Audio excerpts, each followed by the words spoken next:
नमस्ते।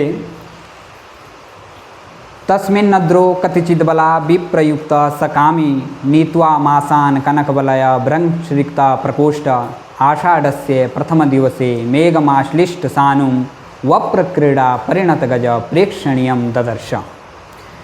मित्रों, आज कुछ प्रश्नों को हल करेंगे।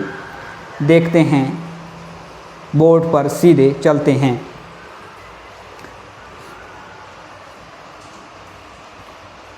प्रश्न 1 है, अकुह विसर्जनीयानाम् इति सूत्रानुसारं क वर्गस्य वर्णानाम् उच्चारण स्थानं किम्?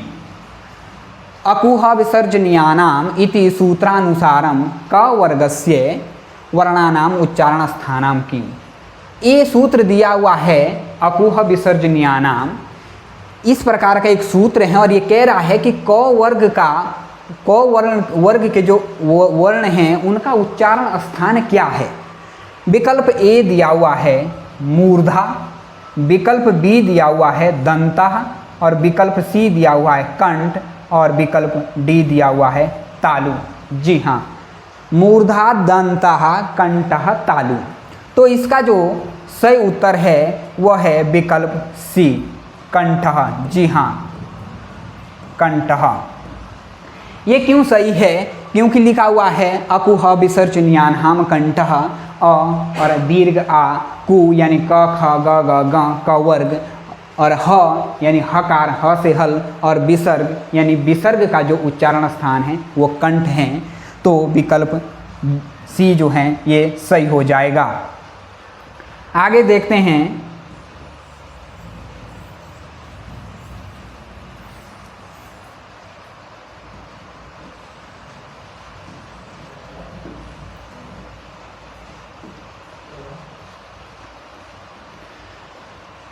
प्रश्न 2 है, ईचु यशानां तालु इति सूत्रानुसारम् ई वर्णेन सह कस्य ऊष्म वर्णस्य उच्चारण स्थानं तालु अस्ति। ये कह रहा है ईचु यशानां तालु इति सूत्रानुसारम् ई वर्णेन सह कस्य ऊष्म वर्णस्य उच्चारण स्थानं किम्? ईचु यशानाम तालु एक सूत्र है, उच्चारण स्थान का एक सूत्र है ईचु यशानाम तालु। ये कह रहा है इस सूत्र में जो एक ऊष्म व्यंजन है उस वह ऊष्म व्यंजन कौन सा है? तो दिया हुआ है विकल्प ए स वर्णस्य, बी ह वर्णस्य, विकल्प सी श वर्णस्य, और विकल्प डी श वर्णस्य। मित्रों, मैं आपको बता दूं, यहाँ पर हम विस्तार से नहीं समझेंगे, क्योंकि हमने जो ये उच्चारण स्थान हैं वह हमने इससे पूर्व की कक्षा में पढ़ाया है, और वह जो सभी कक्षाएं वो हमारे ऐप पर सभी विद्यमान हैं। पेपर 1, पेपर 2 के लिए जो सभी शिक्षकों के द्वारा अनेक विषयों पर विस्तार से बताया गया है, वहीं पर मेरे द्वारा जो है यह जो उच्चारण स्थान है वो ऐप पर इसकी क्लास विद्यमान है। आप वहां पर जाकर के सीधे जो है इस क्लास को विस्तार से पढ़ सकते हैं, या हमारे टेलीफोन नंबर 9808936634, जी हाँ 9808936634 पर कॉल करके आप पूछ सकते हैं। तो मैं ये कह दूं कि ईचु यशानां तालु इति सूत्रानुसारम् ई वर्णेन सह कस्य ऊष्म वर्णस्य उच्चारण स्थानम् अस्ति। तो अगर हम देखें ईचु यशानां तालु, यह सूत्र है, इसमें कहा कि इस सूत्र में कौन सा ऊष्म व्यंजन है। जी हाँ, ऊष्म व्यंजन है। ई से तात्पर्य है ह्रस्व ईकार और दीर्घ ईकार, और चौ से तात्पर्य है, चू का मतलब है चौवर्ग, मतलब छ, ज, झ और य, और य का मतलब है य, और श का मतलब है ये श। तो ये जो य है ये अंतस्थ व्यंजन है, और अंतस्थ व्यंजनों की संख्या 4 है, य व र ल, और यहाँ पर जो है ये श है, ये ऊष्म व्यंजन है, और ऊष्म व्यंजनों की संख्या भी 4 है। तो विकल्प यहाँ पर सी सही हो जाएगा, श वर्णस्य। ए क्यों सही नहीं है? जो स है यह जो है लृतुलसानाम दंता, दंत्य सकार है, ह वर्ण है, अकुह विसर्जनीयानाम कंठः, कंठ्य हकार है, और जो विकल्प डी है ये श है, श। जी हाँ, ऋटुरषाणाम मूर्धा। आगे देखेंगे, आगे हैं प्रश्न संख्या 3 है, उ तथा प वर्गस्य। जी हाँ, उ तथा प वर्गस्य यानी प फ व भ म वर्णानाम मुख्यम, वर्णों का मुख्य उच्चारण स्थानम किम अस्ति। उ और प वर्ग प फ ब भ म का उच्चारण स्थान क्या है? विकल्प दिया हुआ है, विकल्प ए है नासिका यानी नाक है, विकल्प बी दिया हुआ है ओष्ठो, ओठ है, और विकल्प सी दिया हुआ है कंठः, कंठ है, और विकल्प डी है दंता यानी दांत है। तो एक सूत्र आता है उपपदमानियानाम ओष्ठो। मैं आपसे बार बार निवेदन कर रहा हूँ, यदि आप लोगों ने अभी तक इसकी विस्तार से जो कक्षा नहीं देखी हैं तो कृपया करके आप लोग जो हैं हमारे ऐप को प्ले स्टोर से डाउनलोड कर लें, या हमारे टेलीफोन नंबर 9808936634 पर कॉल करें।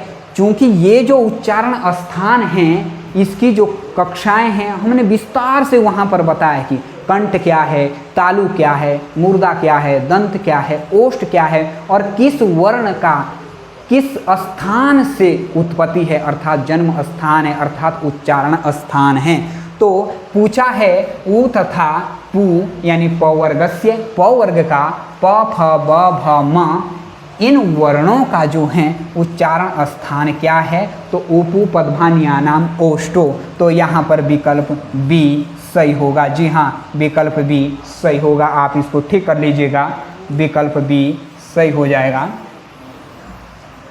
आगे हैं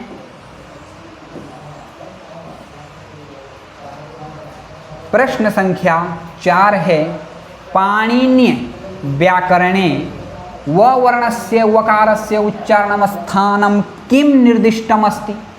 जी हाँ, पाणिन्य व्याकरण के अनुसार जो है, जो ये वकार है, वकार बोलें तो जो ये व वर्ण हैं, जो ये व वर्ण हैं, इसका उच्चारण क्या है?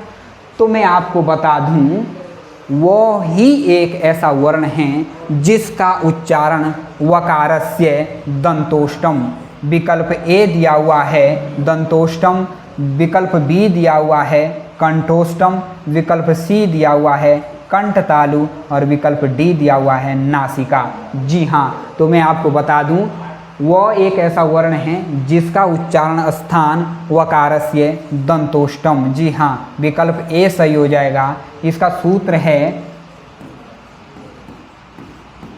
वकारस्य दंतोष्टम, दंतोष्टम। जी हाँ, इसका ये सूत्र है वकारस्य दंतोष्टम। अगर आप हमारे उन पिछली कक्षाओं को देखते हैं तो मैं आपको आश्वासन दिलाता हूं, आप पूर्ण रूप से उच्चारण स्थान के बारे में जान जाएंगे। वहाँ विस्तार से बताया गया है, और सभी शिक्षक जो वहाँ पर उस ऐप पर पढ़ा रहे हैं, सभी की कक्षाएं वहाँ विस्तार से आपको मिलेगी। आगे हैं प्रश्न संख्या 5। प्रश्न संख्या 5, ओ तथा औ, ओ तथा औ स्वरयो उच्चारण स्थानम किम अस्ति। ये आपको मालूम है, ये जो ओ है और ये औ है, ये दोनों स्वर है। इतना आप जानते हैं, इतना जानते हैं। और ये कह रहा है इनका उच्चारण स्थान क्या है? विकल्प ए दिया हुआ है कंठोष्टम, विकल्प बी दिया हुआ है दंतोष्टम, और विकल्प सी दिया हुआ है कंठतालु, और विकल्प डी दिया हुआ है जिह्वा मूलम। जिह्वा मूलम क्या है? जिह्वा मूल को जानने के लिए कृपया करके आप हमारे जो हैं ऐप को प्ले स्टोर से इंस्टॉल कर लीजिए, उसको डाउनलोड कर लीजिए। वहाँ पे सभी कक्षाएं विस्तार रूप से मौजूद हैं और मैंने भी जो उच्चारण स्थान को बहुत विस्तार से वहाँ बताया है। जी हाँ, आप उस कक्षा को देख पाएंगे तो मैं आपको ढाढ़स बंधाता हूँ, विश्वास बांधता हूँ कि आपका जो उच्चारण स्थान से जो प्रश्न है वो एक भी अछूता नहीं रह पाएगा। जी हाँ, तो इसका जो है ओ तथा औ स्वर का जो है उच्चारण स्थान क्या है, तो ओ दो तो कंठोष्टम, विकल्प ए सही हो जाएगा। इसका सूत्र है ओ दो तो कंठोष्टम। जी हाँ, कंठोष्टम। फिलहाल के लिए इतना ही, फिर और कक्षा आगे लेकर उपस्थित होंगे। मैं आपसे निवेदन करता हूं, उच्चारण स्थान के बारे में विस्तार से जानने के लिए इस वीडियो को आप अपने मित्रों पर शेयर करिए, कमेंट करिए, लाइक करिए। तब तक के लिए नमस्ते।